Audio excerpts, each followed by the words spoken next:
Enrique, ¿estás por Ah, ahí? ok. No, pensé que todavía no me tocaba. No, Disculpen.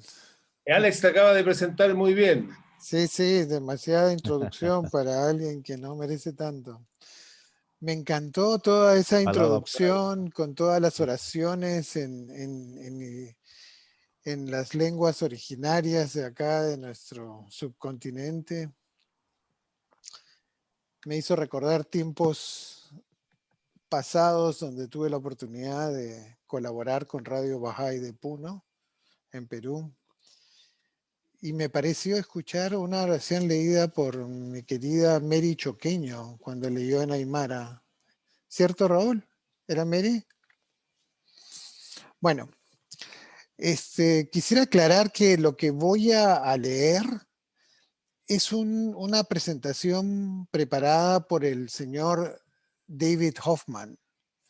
Señor David Hoffman fue miembro de la Casa Universal de Justicia. Si bien él nació en la India, tiene una educación inglesa y fue elegido a la Casa Universal de Justicia en 1963, o sea, en la primera Casa Universal de Justicia, donde sirvió 25 años hasta el año 88, que a la edad de 80 años se jubiló. Él siempre fue un escritor prolífico y un expositor maravilloso. Esta presentación fue realizada en la 9ª conferencia anual de la Asociación de Estudios Bahá'ís y al parecer él no pudo estar presente y la leyó su hija. Yo lo único que he hecho es traducirla un poco y voy a tratar de compartir con ustedes la presentación.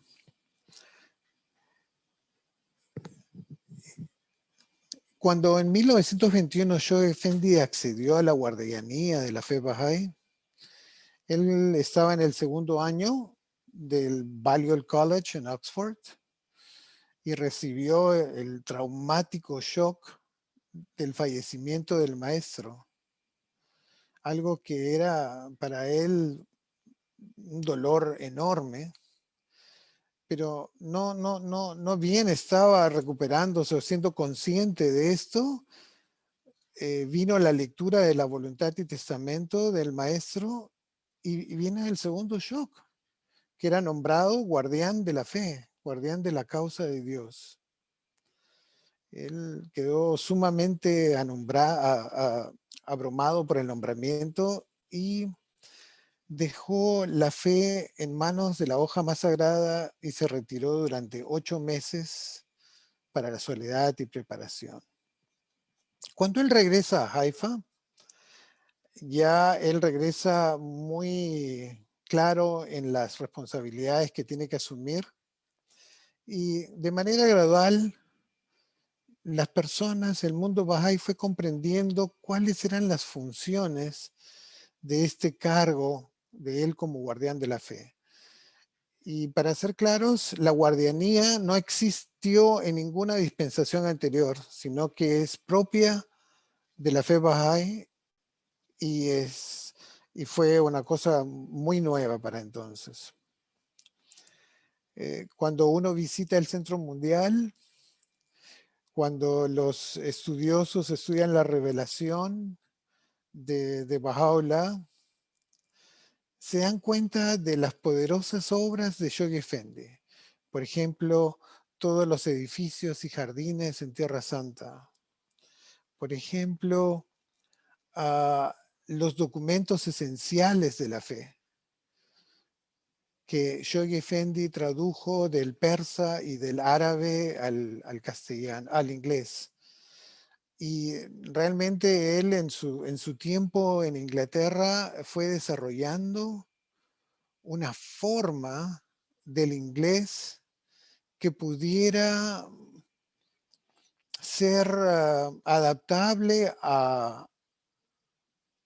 a ese persa y ese árabe que los estudiosos del persa y arabistas consideraban como un milagro, ¿no? De la expresión de Baha'u'lláh, de Abdul Bahá, del Bab mismo.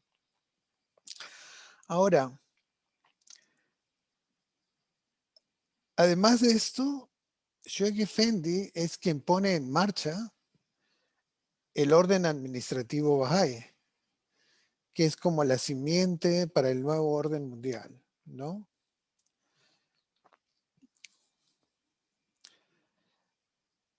Ahora, el señor Hoffman dice que si no hubiera sido por la genialidad que Dios le otorgó, todas estas tareas monumentales hubieran sido imposibles de lograr.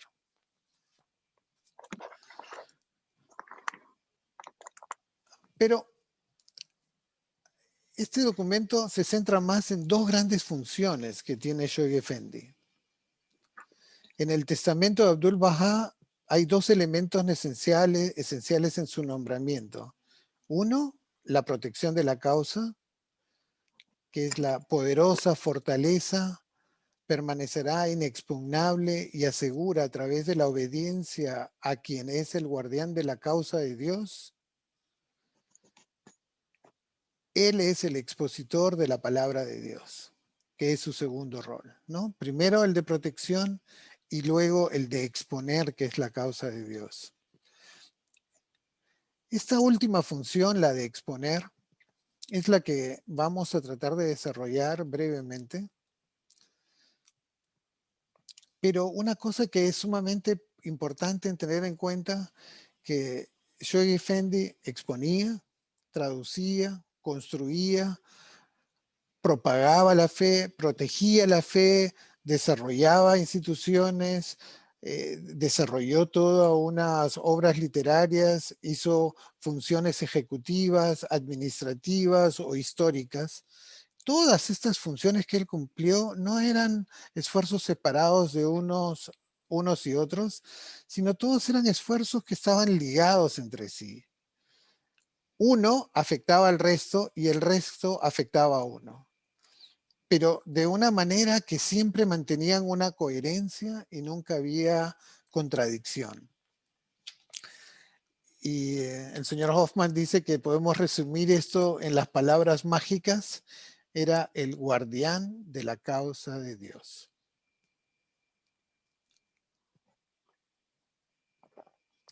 En noviembre de 1921, la situación que enfrentaba Shoaib Effendi era realmente desalentadora.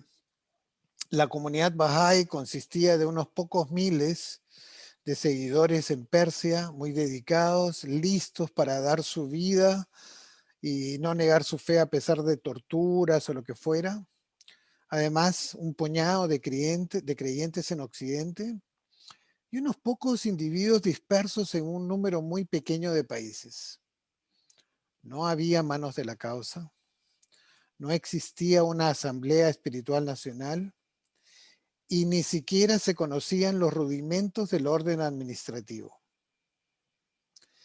Desprovistos de su glorioso maestro, el centro de la alianza, investido con la autoridad suprema por el propio Bahá'u'lláh, ¿dónde estaban estos creyentes espiritualmente iluminados, ansiosos, leales, pero desinformados y desesperadamente ansiosos por buscar guía y una fuente de autoridad? El nombramiento de un sucesor, el guardián, era un bálsamo para sus almas y todos los corazones se volvieron en alivio y gratitud y amor al solitario, joven, noble vástago que ahora iba a embarcarse hacia su destino.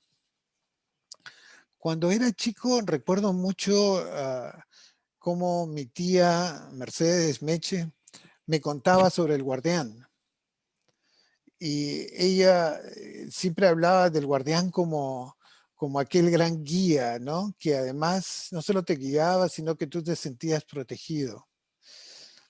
Y esa era un poco la la imagen de Yogi Effendi a lo largo del mundo con todos los amigos bahá'ís, ¿no? Ante la terrible desaparición del maestro, Yogi Effendi ocupó ese rol de cuidar a los amigos y de guiar a los amigos en todas partes. Pero además de esta situación complicada, estaban los rompedores de la alianza, que se encontraban entre su propia familia y además algunos egos supremos por ahí que ansiaban el liderazgo de la causa. Así que a todos estos desafíos, el joven guardián tuvo que sumar esta tragedia, ¿no? Esa gran institución, la Casa de Justicia Secundaria, ahora conocida como la Asamblea Espiritual Nacional, fue creada y establecida por Abdul Bahá en su voluntad y testamento. Este documento se convirtió en la constitución, en la carta fundamental del orden administrativo Bahá'í. Uno de los primeros actos de Yogi Effendi fue llamar la atención de los creyentes de Occidente sobre la necesidad vital de tener una asamblea espiritual local en cada localidad en la que hubiera más de 9 Bahá'ís adultos declarados, y de hacer arreglos para la elección indirecta de un cuerpo que represente adecuadamente los intereses de todos los amigos y asambleas, o sea, a nivel nacional. Más tarde, especificó los métodos y circunstancias de estas elecciones. Entonces, este primer acto de exponer la fe es muy interesante porque no solo estableció instituciones administrativas básicas, sino que de manera muy enfática recalcó el espíritu de unidad de la causa indicó claramente que en este nuevo día de Dios, la autoridad ejecutiva debe ser ejercida por instituciones que operan mediante la consulta y no por individuos. Es la primera indicación de cómo el guardián cumpliría los deberes de su alto cargo, particularmente la instauración del orden administrativo. Basándose firmemente en el texto explícito, en este caso el Kitab y Agdas, que él citó y aplicó aplicó las disposiciones de la voluntad y testamento del maestro relativas a este tema. Añadió otros pasajes de los escritos del maestro sobre las asambleas espirituales locales, los deberes de esta asamblea, las condiciones, actitudes, el método de consulta y la obligación de todos los creyentes de ser leales y obedientes a ellas, y de no dar ningún paso sin consultar a la asamblea espiritual. Aclaró con respecto a estos cuerpos locales y nacionales que en el futuro serían designados como casas de justicia.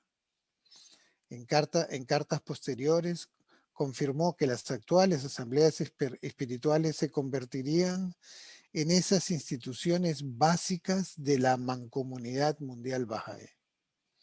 En otras palabras, descubrió, expuso e implementó lo que ya estaba en el texto sagrado. El señor Giovanni, en su libro sobre Yogi Effendi, cuyo título no recuerdo exactamente, que es algo como la pluma, alguno de ustedes lo debe conocer, él muestra algunas traducciones al inglés hechas antes de Yogi Effendi y luego las compara con las de Yogi Effendi. Y él establece que la enorme diferencia en esas traducciones es que Yogi Effendi sí sabía qué es lo que quería decir Baha'u'lláh, qué es lo que quería decir el Bab, qué es lo que quería decir el maestro, ¿no? Entonces él podía traducir de manera apropiada. El exponente de la fe, Shoghi Effendi, no añade nada a la revelación, aunque su exposición e interpretación tienen la misma validez que el propio texto. Se reconoce claramente que Shoghi Effendi no hizo ningún cambio y no añadió nada nuevo a la revelación.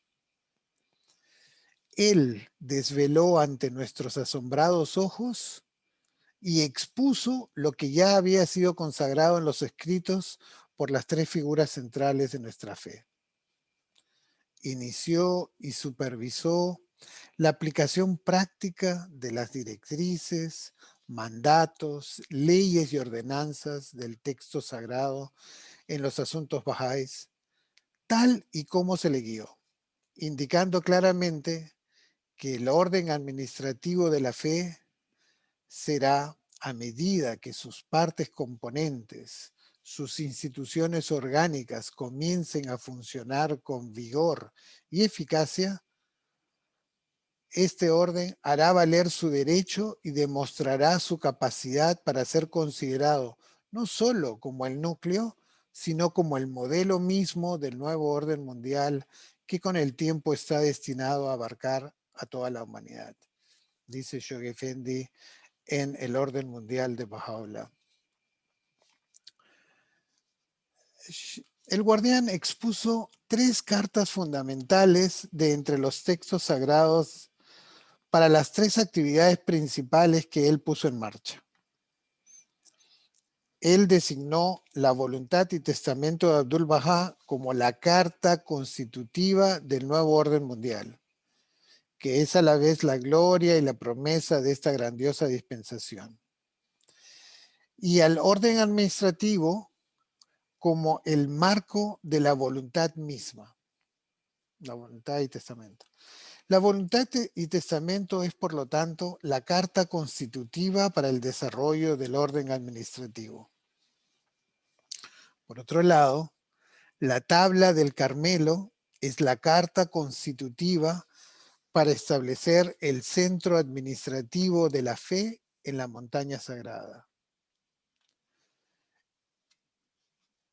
En poco tiempo Dios navegará su arca sobre ti, enfatizó Baha'u'lláh con respecto a la montaña sagrada. La carta para el gran programa de enseñanza, esta carta fundamental que Shoghi Effendi puso en marcha, fueron las tablas del plan divino de Abdul Bahá. Las tablas del plan divino incluyen 14 cartas dirigidas por Abdul Bahá durante la Primera Guerra Mundial a los creyentes de varias partes de Norteamérica. Todo lo que hizo Shoghi Effendi se derivó del texto sagrado, interpretado y explicado con su autoridad dada por Dios, conferida explícitamente en la palabra escrita. Sobre este tema, nos dice el señor Hoffman, podemos notar que mientras el guardián subordinó toda su voluntad y deseo a la exposición e implementación de la revelación, Baha'u'lláh mismo no inventó el orden mundial. El orden administrativo Bahá'í, el reino de Dios sobre la tierra prometido por Cristo, el orden mundial de Baha'u'lláh, son sinónimos de esa unidad de la raza humana que Baha'u'lláh en innumerables textos ha declarado ser el propósito de Dios Todopoderoso. Todo esto no es un concepto nuevo. Está implícito en el acto mismo de la creación. Y esto lo confirma Abdul Bahá en un pasaje en el que comenta por qué Baha'u'lláh aceptó tan terribles sufrimientos. Dice, su razón para colocarse pesadas cadenas de hierro y llegar a ser la personificación misma de la mayor resignación y mansedumbre era la de conducir a todas las almas de la tierra hacia la concordia, el compañerismo y la unicidad. La de dar a conocer en medio de todos los pueblos el signo de la singularidad de Dios para que finalmente la unidad primordial depositada en el corazón de todas las cosas creadas produjera el fruto esperado.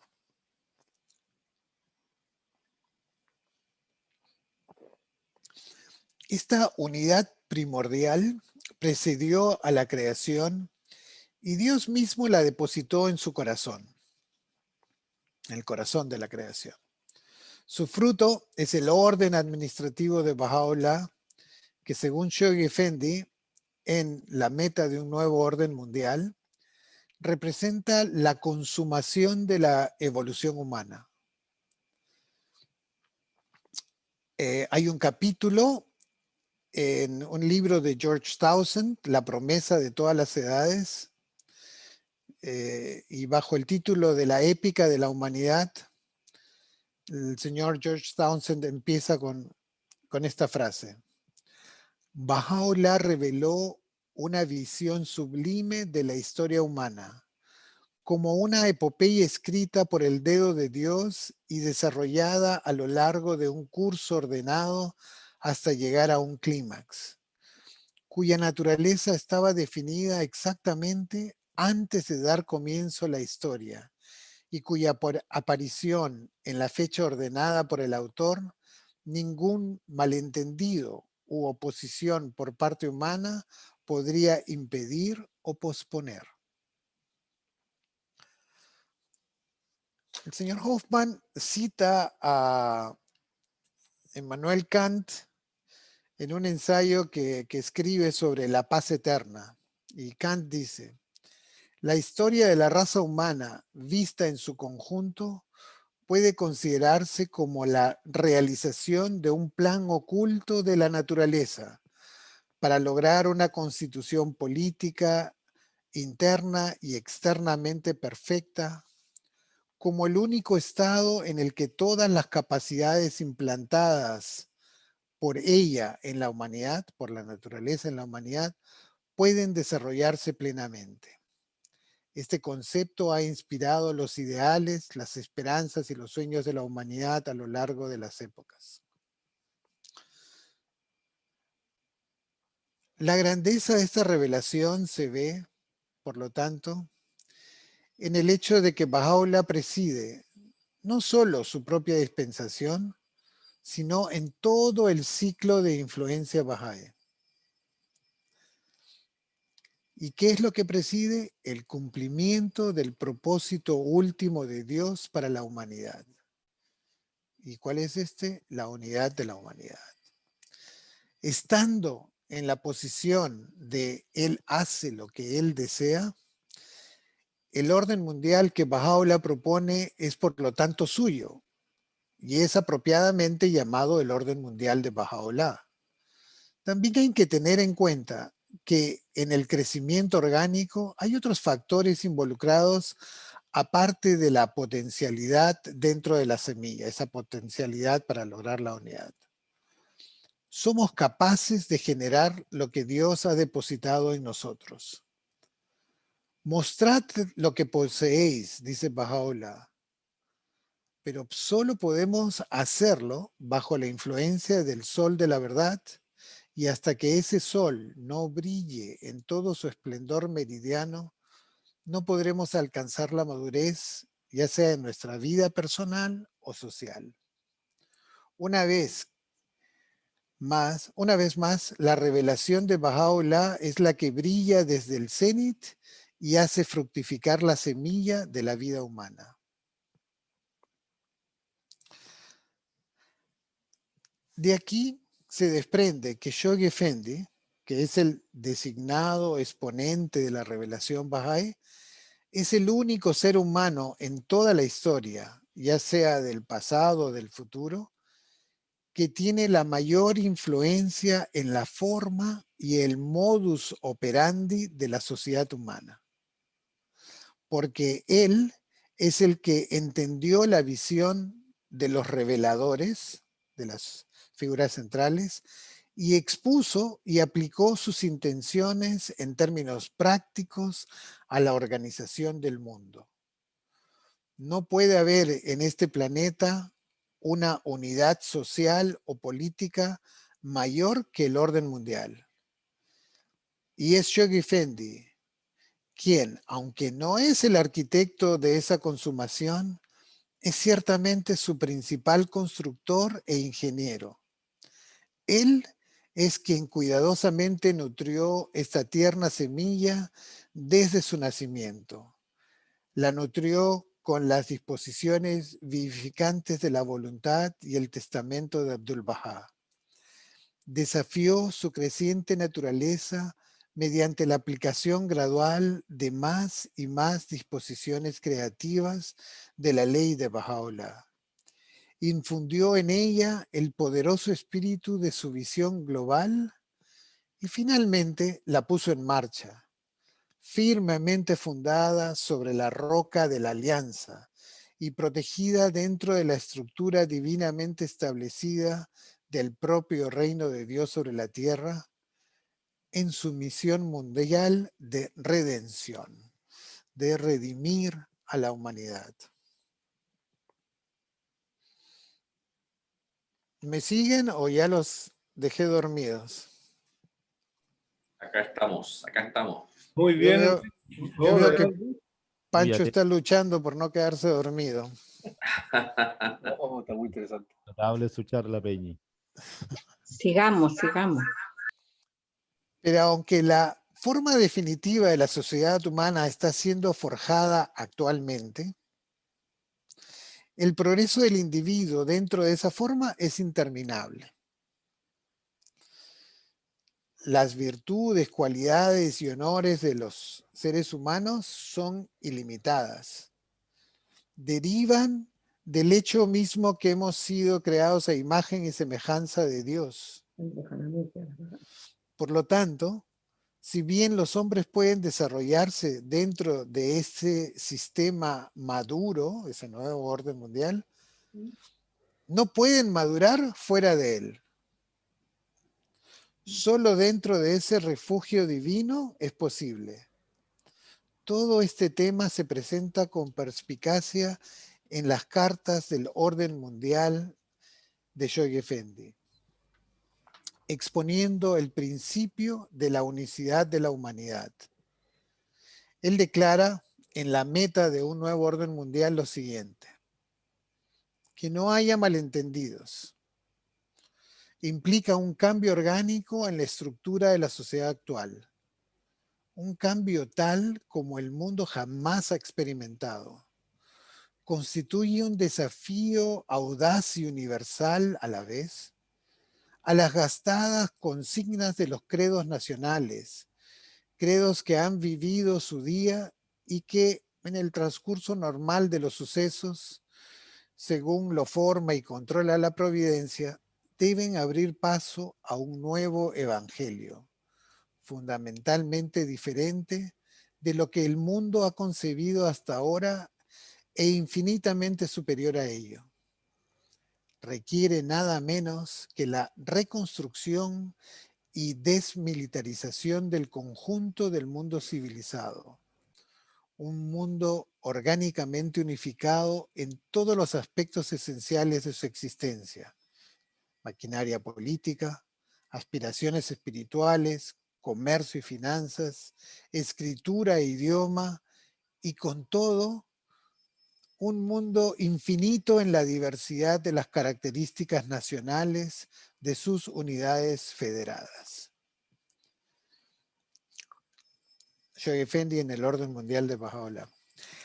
El principio de unicidad de la humanidad, según lo proclamó Bahá'u'lláh, lleva consigo ni más ni menos que la solemne afirmación de que el logro de esa etapa final en esta evolución formidable no solo es necesario, sino inevitable, que su realización se aproxima rápidamente y que nada que no sea un poder originado en Dios conseguirá establecerlo. Dice Shoghi Effendi en el orden mundial de Baha'u'lláh.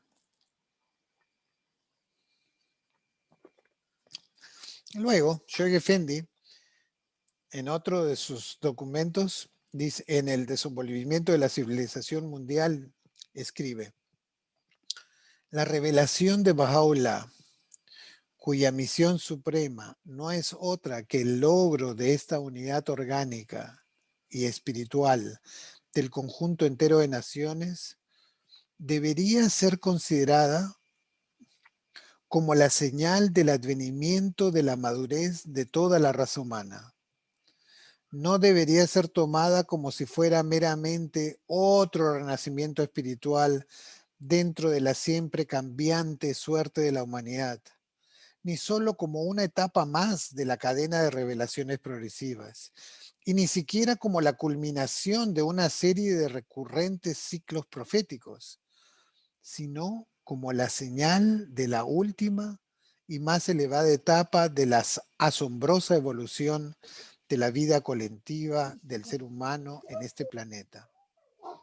El surgimiento de una comunidad mundial, la conciencia de una ciudadanía mundial, el establecimiento de una civilización y una cultura mundiales, todo ello sincronizado con las etapas iniciales del desenvolvimiento de la edad dorada de la era Bahá'í. Todo esto deberían ser considerados por su propia naturaleza y por lo que a esta vida planetaria se refiere, como los límites últimos en la organización de la sociedad humana. Aunque el ser humano, como individuo y además como resultado de esa consumación, deberá continuar indefinidamente su progreso y desarrollo. O sea que el nuevo orden mundial, en términos de la organización humana como sociedad, es el límite, lo último, el nivel más alto al que puede llegar. Sin embargo, el desarrollo espiritual de los seres humanos es indefinido y es algo que continuará siempre. Aquel místico, omnímodo, pero indefinible cambio que relacionamos con la etapa de madurez inevitable en la vida del individuo y el desarrollo del fruto, debe tener su contraparte en la evolución de la organización de la sociedad humana. Tarde o temprano deberá alcanzarse una etapa similar en la vida colectiva de la humanidad, en que se produzca un fenómeno aún más sorprendente en las relaciones internacionales y se dote a toda la raza humana de grandes capacidades de bienestar que proporcionarán a lo largo de edades sucesivas el principal estímulo que se requiere para el consiguiente cumplimiento de su alto destino.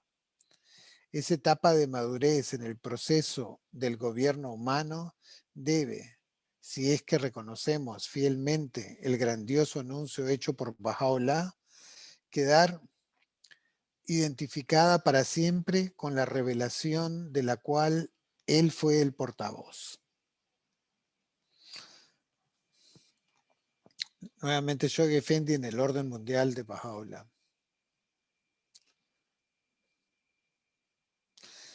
Esos primeros creyentes, gracias a los cuales estamos ahora acá, es una deuda que tenemos con ellos que nunca podremos olvidar o pagar, fueron bendecidos por su reconocimiento del prometido de todas las épocas. No obstante, en lo que respecta a la revelación de Baha'u'lláh, estaban en gran medida desinformados, eran ingenuos y aún no se habían destetado del viejo orden que Baha'u'lláh estaba enrollando. Sin embargo, eran los soldados del guardián, el ejército de vida. Él los entrenó, amplió su visión y los condujo a la victoria.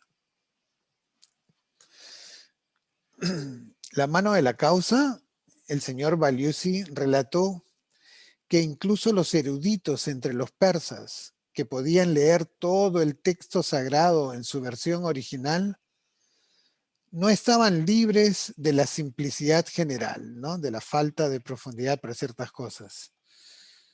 decía el señor Valiusi que ellos entendieron la afirmación del Bab: bienaventurado aquel que fija su mirada en el orden de Baha'u'lláh, como una referencia al estilo literario de Baha'u'lláh. Fue Shoghi Effendi que a esa palabra orden la puso con mayúscula y dijo, esto no tiene que ver con el sentido literario, esto se refiere al orden establecido por Baha'u'lláh. Aparentemente, yo no sé persa, pero en la ortografía persa no usan mayúsculas, ¿no? Pero en las traducciones de Shoghi Effendi, sí.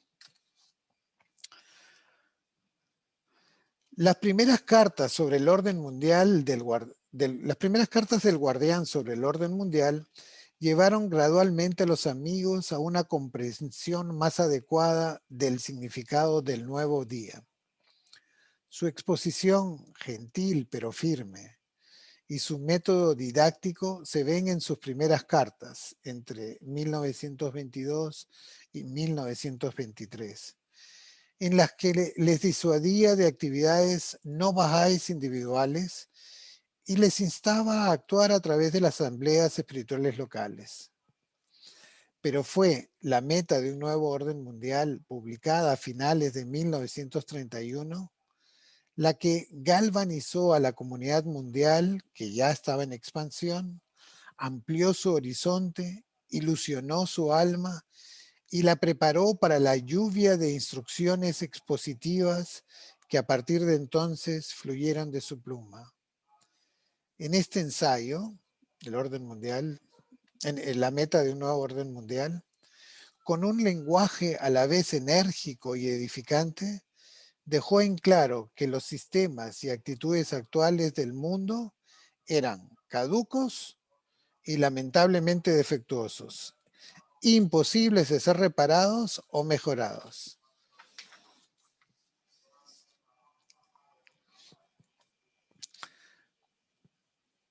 Dice Shoghi Effendi, si los ideales albergados durante largo tiempo e instituciones consagradas por la traducción, si ciertas convenciones sociales y fórmulas religiosas han dejado de fomentar el bienestar de la mayoría de la humanidad, si ya no satisfacen las necesidades de una humanidad en continua evolución, que se descarten y queden relegadas al limbo de las doctrinas obsoletas y olvidadas. ¿Por qué estas, en un mundo sometido a la inmutable ley del cambio y el desgaste, iban a estar exentas del deterioro que debe necesariamente alcanzar a toda la institución humana? Porque las normas legales, las teorías políticas y económicas han sido diseñadas únicamente para defender los intereses de toda la humanidad y no para que ésta sea crucificada por la conservación de la integridad de alguna ley o doctrina determinada. Entonces, Shoghi Effendi dice, todo lo que no sirva para el bienestar de la humanidad es obsoleto y tiene que ser dejado de lado. Y la humanidad no tiene que ser obligada a sujetarse a este tipo de cosas. Es lo que cada vez que yo tengo un tema que la ley no contempla, yo le digo a los abogados, pues tienen que cambiar eso. Eso no sirve, o sea, hay que evolucionar. Pero no me hacen caso. El principio de la unicidad de la humanidad, dice Shoghi Effendi, no es un mero brote de sentimentalismo ignorante o una expresión de esperanzas vagas y piadosas. Su llamamiento no ha de identificarse meramente con el renacer del espíritu de hermandad y buena voluntad entre los hombres, ni tampoco aspira tan solo a fomentar la colaboración armoniosa entre pueblos y naciones. Sus implicaciones son más profundas, sus postulados mayores que cualquiera de los que se les permitió presentar a los profetas de antaño. Su mensaje se aplica no solo a la persona, sino que se refiere primordialmente a la naturaleza de las relaciones esenciales que deben vincular a todos los estados y naciones como miembros de una sola familia humana. No constituye simplemente el enunciado de un ideal, sino que está inseparablemente vinculado a una institución capaz de encarnar su verdad, demostrar su validez y perpetuar su influencia.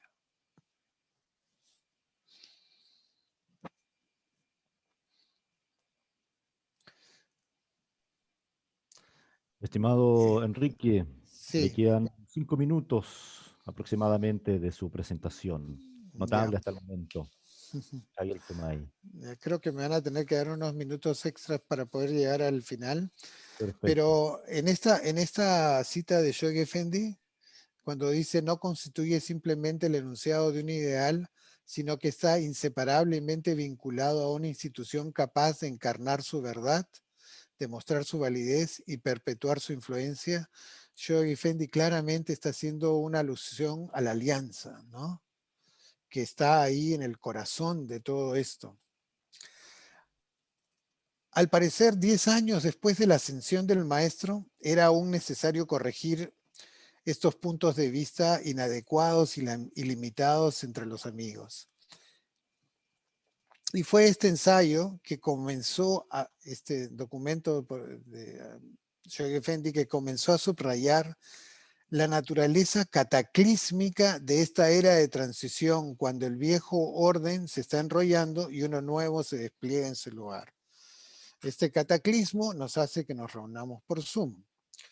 Tal como fue la naturaleza de la exposición de Shoghi Effendi de la palabra de Dios, algo asombroso y un nuevo aliento de vida para todos los que habían pensado que la religión se limitaba al espíritu de hermandad y buena voluntad, al idealismo y la expresión de esperanzas vagas y piadosas, a la salvación personal, requiriendo que los creyentes tuvieran paciencia y firmeza y fe en que el prometido llevaría a cabo el reino de Dios sobre la tierra en su propio tiempo. Bueno, Shoghi Effendi ante esto dijo, en efecto, no, tienes que estudiar, trabajar y sudar y sacrificarte, y Dios en su generosidad recompensará tus esfuerzos. Descubrió ante todos nosotros esa maravillosa guía y orientación de la que no sabíamos nada. Nos condujo a su dinámico programa para la construcción de ese reino de Dios sobre la tierra, largamente esperado, prometido por Cristo y que ahora será impulsado mediante nuestros servicios al Rey de la Gloria. Brevemente voy a hablar sobre, el señor Hoffman va a hablar sobre las cartas principales de Shoghi Effendi. Dice, la meta de un nuevo orden mundial fue seguida 3 años más tarde por la dispensación de Baha'u'lláh, una carta que el propio guardián describió como una declaración de ciertas verdades fundamentales, ciertas verdades que yacen en la base de nuestra fe. Ha sido llamada la confesión de fe del propio Shoghi Effendi. Es la presentación del expositor designado de las estaciones que ocupan Baha'u'lláh, el Bab y Abdul Baha. Nos explica la transición hacia la edad heroica y apostólica de la fe, de la edad heroica y apostólica de la fe a la edad formativa, a través del vínculo indisoluble de la voluntad y testamento de Abdul Baha. Un resumen del espíritu y las principales disposiciones de ese documento histórico y una maravillosa presentación de las características únicas y distintivas de esta revelación suprema que la hacen diferente de las dispensaciones del pasado. En este documento subraya que las instituciones gemelas de la Guardianía y la Casa Universal de Justicia están permanente y fundamentalmente unidas en sus objetivos. En el desenvolvimiento de la civilización mundial, Shoghi Effendi describe los dos procesos que actualmente operan en el mundo, el de desintegración y el de construcción. El primero de desintegración afecta a todos los ámbitos de la vida humana. Es universal y acelerado. y el coronavirus lo ha probado. Es universal y acelerado. El segundo tiene dos aspectos: la difusión gradual de los principios universales de Bahá'u'lláh para que se conviertan en el sello distintivo de una perspectiva moderna, y el surgimiento de una comunidad mundial que lleva su nombre y se dedica a la construcción de los instrumentos necesarios para que el embrión del orden mundial de Bahá'u'lláh pueda madurar y desarrollarse. En los últimos párrafos de este documento presentan una imagen cautivadora de la unidad de la raza humana, tal como la concibió Bahá'u'lláh. En este contexto debemos ver los esfuerzos de las comunidades Bahá'í por la construcción de comunidad, por los proyectos en los vecindarios, ¿no? Con respecto al advenimiento de la justicia divina, se centra en el papel preponderante que América del Norte está llamada a desempeñar en la promoción del orden mundial de Bahá'u'lláh. Pero también establece los altos estándares de conducta, rectitud moral, ausencia de prejuicios, castidad y nobleza requeridos a los bahá'ís, y desafía a las comunidades bahá'ís de esa región a alcanzar las alturas de autosacrificio y devoción que les permiten cumplir su destino. Con respecto al día prometido ha llegado, es una obra histórica que expone el efecto directo de la revelación de Bahá'u'lláh sobre el destino de la humanidad en general, y también expone lo que ocurrió con determinados monarcas a los que Bahá'u'lláh se dirigió. La perturbación del mundo aparece como un castigo divino y una purificación, mientras que los castigos impuestos a los gobernantes que despreciaron o ignoraron su mensaje están relacionados directamente con las respuestas dadas a ellos.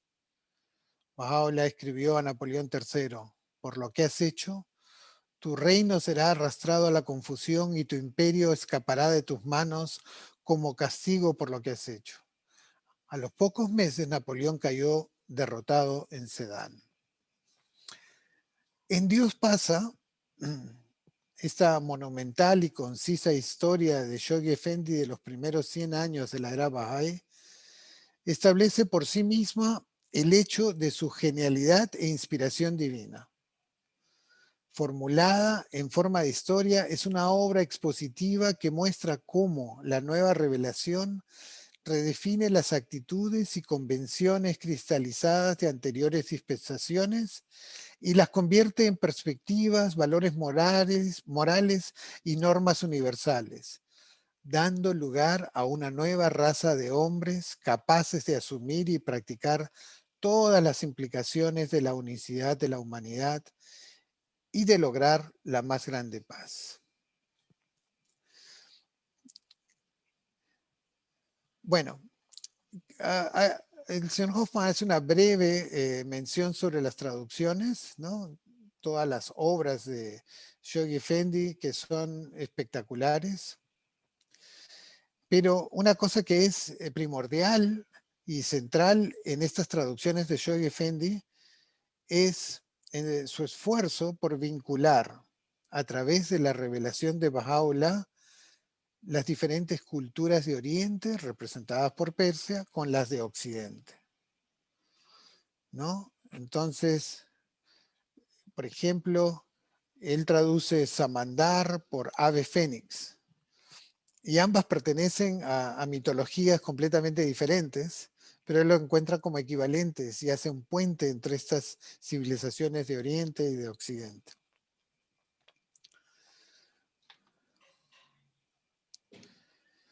Estimado Enrique, Se me acabó el tiempo. sí, bueno, en honor, digamos, al poco tiempo que tiene el programa, si quieres, sintetiza el final en un minuto. No, pero puedo leer dos citas finales y con eso termino. Por favor, adelante. Y esto tiene que ver sobre la visión y la intención declarada por Bahá'u'lláh que Shoghi Effendi nos expone. Dice: Un sistema mundial federado que gobierne toda la Tierra y ejerza incuestionable autoridad sobre sus inimaginablemente vastos recursos, que combine y encarne los ideales tanto de Oriente como de Occidente, liberado de la maldición de la guerra y sus miserias, y dedicado a la explotación de todas las fuentes de energía disponibles en la superficie del planeta. Un sistema en el que la fuerza se ponga al servicio de la justicia, cuya vida sea sostenida por el reconocimiento universal de un Dios único y por su lealtad a una revelación común. Tal es la meta hacia la cual avanza la humanidad, impelida por las fuerzas unificadores de la vida. Y en otro pasaje dice, mientras este sistema se halle todavía en su infancia, que nadie tenga una concepción equivocada de su carácter, desestime su significación o exponga erróneamente su finalidad. La roca firme sobre la cual este orden administrativo ha sido fundado es el inmutable designio de Dios para la humanidad de este día. La fuente de donde deriva su inspiración es nada menos que Bahá'u'lláh mismo. Su escudo y defensa son las huestes, en formación de combate del reino de Abha. Su simiente es la sangre de no menos de 20.000 mártires que han ofrendado su vida para que nazca y florezca. El eje en torno al cual giran sus instituciones son las auténticas disposiciones del testamento de Abdul-Bahá.